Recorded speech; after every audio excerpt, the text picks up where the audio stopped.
पौराणिक कथा के अनुसार समुद्र मंथन के दौरान 14 मणियों में से एक अप्सराएं भी थीं, जो उन्हीं अप्सराओं में से एक तारा थी। बाली और सुषेण दोनों समुद्र मंथन में देवतागण की मदद कर रहे थे। जब उन्होंने तारा को देखा तो दोनों में उसे पत्नी बनाने की होड़ लगी।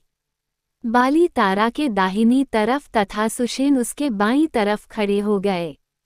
तब विष्णु ने फैसला सुनाया कि विवाह के समय कन्या के दाहिनी तरफ उसका होने वाला पति तथा बाईं तरफ कन्यादान करने वाला पिता होता है। अतः बाली तारा का पति तथा सुषेण उसका पिता घोषित किए गए थे। पृथ्वी तल के समस्त वीर योद्धाओं को परास्त करता हुआ लंका का राजा रावण बाली से युद्ध करने के लिए आया था। उस समय बाली संध्या के लिए गया हुआ था। वह प्रतिदिन समस्त समुद्रों के तट पर जाकर संध्या करता था। बाली के मंत्री तार के बहुत समझाने पर भी रावण बाली से युद्ध करने की इच्छा से ग्रस्त रहा। वह संध्या में लीन बाली के पास जाकर अपने पुष्पक विमान से उतरा तथा पीछे से जाकर बाली को पकड़ने की इच्छा से धीरे धीरे आगे बढ़ा। बाली ने उसे देख लिया था, किंतु उसने ऐसा नहीं जताया तथा संध्या करता रहा। रावण की पदचाप से जब उसने जान लिया कि वह निकट है तो तुरंत उसने रावण को पकड़कर बगल में दबा लिया और आकाश में उड़ने लगा। बारी बारी में उसने सब समुद्रों के किनारे संध्या की। राक्षसों ने भी उसका पीछा किया। रावण ने स्थान स्थान पर बाली को नोचा और काटा, किंतु बाली ने उसे नहीं छोड़ा। संध्या समाप्त करके किष्किंधा के उपवन में उसने रावण को छोड़ा तथा उसके आने का प्रयोजन पूछा। रावण बहुत थक गया था, किंतु उसे उठाने वाला बाली तनिक भी शिथिल नहीं था। उससे प्रभावित होकर रावण ने अग्नि को साक्षी बनाकर उससे मित्रता की। स्त्री के कारण ही बाली का दुंदुभी के पुत्र मायावी से बैर हो गया। एक बार अर्धरात्रि में किष्किंधा के द्वार पर आकर मायावी ने बाली को युद्ध के लिए ललकारा। बाली तथा सुग्रीव उससे लड़ने के लिए गए।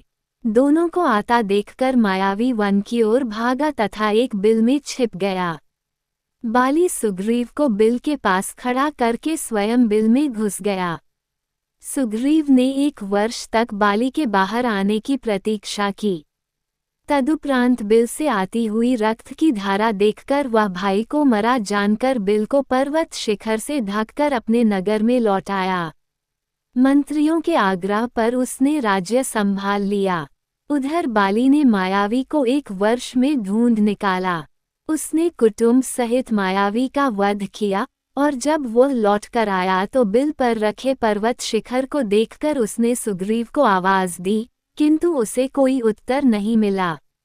बाली किसी प्रकार जैसे तैसे शिखर को हटाकर अपनी नगरी में पहुंचा।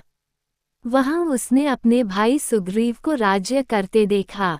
उसे निश्चय हो गया कि सुग्रीव राज्य के लोभ से उसे बिल में बंद कराया था। अतः उसने सुग्रीव को राज्य से निर्वासित कर दिया तथा उसकी पत्नी रूमा को अपने पास रख लिया। तब सीता हरण के पश्चात राम से मित्रता होने पर भी सुग्रीव को राम की शक्ति पर इतना विश्वास नहीं था कि वह शक्तिशाली वानरराज बाली को मार सकेंगे। अतः राम ने सुग्रीव के कहने पर अपने बल की परीक्षा दी। एक बाण से राम ने एक साथ ही 7 साल वृक्षों को भेद दिया तथा अपने पांव के अंगूठे की एक ठोकर से दुंदुभी के सूखे कंकाल को 10 योजन दूर फेंक दिखाया। सुग्रीव बहुत प्रसन्न हुआ। राम ने सुग्रीव को बाली वध का आश्वासन दिया और सब किष्किंधा की ओर चल दिए। राम हाथ में धनुष लिए आगे आगे चल रहे थे। किष्किंधा में पहुंचकर राम एक सघन कुंज में ठहर गए और सुग्रीव को बाली से युद्ध करने के लिए भेजा और कहा, तुम निर्भय होकर युद्ध करो। राम के वचनों से उत्साहित होकर सुग्रीव ने बाली को युद्ध करने के लिए ललकारा।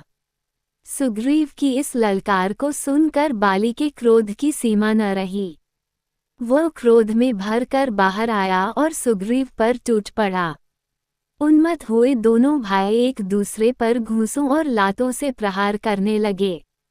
श्री रामचंद्र जी ने बाली को मारने के लिए अपना धनुष संभाला, परंतु दोनों का आकार एवं आकृति एक समान होने के कारण वे सुग्रीव और बाली में भेद न कर सके, इसलिए बाण छोड़ने में संकोच करने लगे। उधर बाली की मार न सह सकने के कारण सुग्रीव ऋषिमुख पर्वत की ओर भागा। राम लक्ष्मण अन्य वानरों के साथ सुग्रीव के पास पहुँचे। राम को सम्मुख पाकर उसने उलाहना देते हुए कहा, मल युद्ध के लिए भेजकर आप खड़े खड़े मेरे पिटने का तमाशा देखते रहे। क्या यही आपकी प्रतिज्ञा थी? यदि आपको मेरी सहायता नहीं करनी थी तो मुझसे पहले ही स्पष्ट कह देना चाहिए था। आपके भरोसे आज मैं मृत्यु के मुंह में फंस गया था। यदि मैं वहां से भाग न गया होता तो बाली मुझे मार ही डालता। सुग्रीव के क्रुद्ध शब्द सुनकर रामचंद्र ने बड़ी नम्रता से कहा, सुग्रीव, क्रोध छोड़कर पहले तुम मेरी बात सुनो। तुम दोनों भाइयों का रंग रूप, आकार, गति और आकृतियां इस प्रकार की थीं कि मैं तुम दोनों में अंतर नहीं कर सका। इसलिए मैंने बाण नहीं छोड़ा। संभव था कि वह बाण उसके स्थान पर तुम्हें लग जाता और फिर मैं जीवन भर किसी को मुख दिखाने लायक नहीं रहता। इस बार मैं तुम्हारे ऊपर कोई चिन्ह लगा दूंगा। राम लक्ष्मण से बोले, हे वीर, उस पुष्पयुक्त लता को तोड़कर सुग्रीव के गले में बांध दो, जिससे इन्हें पहचानने में मुझसे कोई भूल न हो। लक्ष्मण ने ऐसा ही किया और सुग्रीव एक बार फिर से बाली से युद्ध करने चला। इस बार सुग्रीव ने दूने उत्साह से गर्जना करते हुए बाली को ललकारा, जिसे सुनकर वह आंधी के वेग से बाहर की ओर दौड़ा। सुग्रीव की ललकार को सुनकर बाली की पत्नी तारा ने बाली को रोकते हुए कहा, हे वीरश्रेष्ठ, अभी आप बाहर मत जाइए। सुग्रीव एक बार मार खाकर भाग जाने के पश्चात फिर युद्ध करने के लिए लौटा है। इससे मेरे मन में संशय हो रहा है। ऐसा प्रतीत होता है कि वो किसी के बल पर आपको ललकार रहा है। आज ही मुझे अंगद ने बताया था कि अयोध्या के अजेय राजकुमारों राम और लक्ष्मण के साथ उसकी मैत्री हो गई है। संभव है वे ही उसकी सहायता कर रहे हों। राम के पराक्रम के विषय में तो मैंने भी सुना है। वे शत्रुओं को देखते देखते धराशायी कर देते हैं। यदि वे स्वयं सुग्रीव की सहायता कर रहे हैं तो उनसे लड़कर आपका जीवित रहना कठिन है। इसलिए उचित है कि इस अवसर पर आप बैर छोड़कर सुग्रीव से मित्रता कर लीजिए। उसे युवराज पद दे दीजिए। वह आपका छोटा भाई है और इस संसार में भाई के समान हित कोई दूसरा नहीं होता। उससे इस समय मैत्री करने में ही आपका कल्याण है। तारा के इस प्रकार समझाने से चिढ़कर बाली ने उसे झिड़क कर कहा, यह अनर्गल प्रलाप बंद करो। स्त्री जाति स्वभाव से ही काया होती है। मैं सुग्रीव की ललकार को सुनकर कायरों की भांति घर में छिपकर नहीं बैठ सकता और न ललकारने वाले से भयभीत होकर उसके सम्मुख मैत्री का हाथ ही बढ़ा सकता हूँ। रामचंद्र जी को मैं जानता हूँ। वे धर्मात्मा हैं। मेरा उनसे कोई बैर भी नहीं है, फिर वे मुझ पर आक्रमण ही क्यों करेंगे। आज मैं अवश्य सुग्रीव का वध करूंगा। ये कहकर बाली सुग्रीव के पास पहुंचकर उससे युद्ध करने लगा। दोनों एक दूसरे पर घूंसों और लातों से प्रहार करने लगे। जब राम ने देखा कि सुग्रीव दुर्बल पड़ता जा रहा है, तभी उन्होंने एक विषैले बाण को धनुष पर चढ़ाकर बाली को लक्ष्य करके छोड़ दिया। बाण कड़कता हुआ बाली के वक्ष में जाकर लगा, जिससे वह बेसुध होकर पृथ्वी पर गिर पड़ा। बाली को पृथ्वी पर गिरते देख राम और लक्ष्मण उसके पास जाकर खड़े हो गए। जब बाली की चेतना लौटी और उसने दोनों भाइयों को अपने सम्मुख खड़े देखा तो वह नम्रता के साथ कठोर शब्दों में बोला, हे राघव, आपने छिपकर जो मुझ पर आक्रमण किया उसमें कौन सी वीरता थी। यद्यपि तारा ने सुग्रीव की और आपकी मैत्री के विषय में मुझे बताया था, परंतु मैंने आपकी वीरता, शौर्य, पराक्रम, धर्मपरायणता, न्यायशीलता आदि गुणों को ध्यान में रखते हुए उसकी बात नहीं मानी और कहा था कि न्यायशील राम कभी अन्याय नहीं करेंगे। मेरा तो आपके साथ कोई बैर भी नहीं था, फिर आपने ये क्षत्रियों को लजाने वाला कार्य क्यों किया? आप नरेश हैं। राजा के गुण साम, दाम, दंड, भेद, दान, क्षमा, सत्य, धैर्य और विक्रम होते हैं। कोई राजा किसी निरपराध को दंड नहीं देता। फिर आपने मेरा वध क्यों किया है? जिसने आपकी स्त्री का हरण किया, उससे आपने कुछ नहीं कहा, किंतु मुझ असावधान पर छिपकर वार किया। यदि मुझसे युद्ध करना ही था तो सामने आकर मुझसे युद्ध करते। आपके इस व्यवहार से मैं अत्यंत दुखी हूँ। बाली के इन कठोर वचनों को सुनकर राम ने उससे कहा, हे बाली, मैंने तुम्हारा वध अकारण या व्यक्तिगत बैरभाव के कारण से नहीं किया है। संभवतः तुम यह नहीं जानते कि यह संपूर्ण भूमि इक्ष्वाकुओं की है। वे ही इसके एकमात्र स्वामी हैं और इसीलिए उन्हें समस्त पापियों को दंड देने का अधिकार है।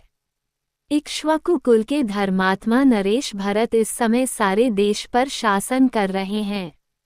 उनकी आज्ञा से हम सारे देश का भ्रमण करते हुए साधुओं की रक्षा तथा दुष्टों का दमन कर रहे हैं। तुम कामवश कुमार्गागामी हो गए थे। धर्मशास्त्र के अनुसार छोटा भाई, पुत्र और शिष्य तीनों पुत्र के समान होते हैं। तुमने इस धर्ममार्ग को छोड़कर अपने छोटे भाई की स्त्री का हरण किया, जो धर्मानुसार तुम्हारी पुत्रवधू हुई। यह एक महापाप है। तुम्हें इसी महापाप का दंड दिया गया है। ऐसा करना मेरा कर्तव्य था।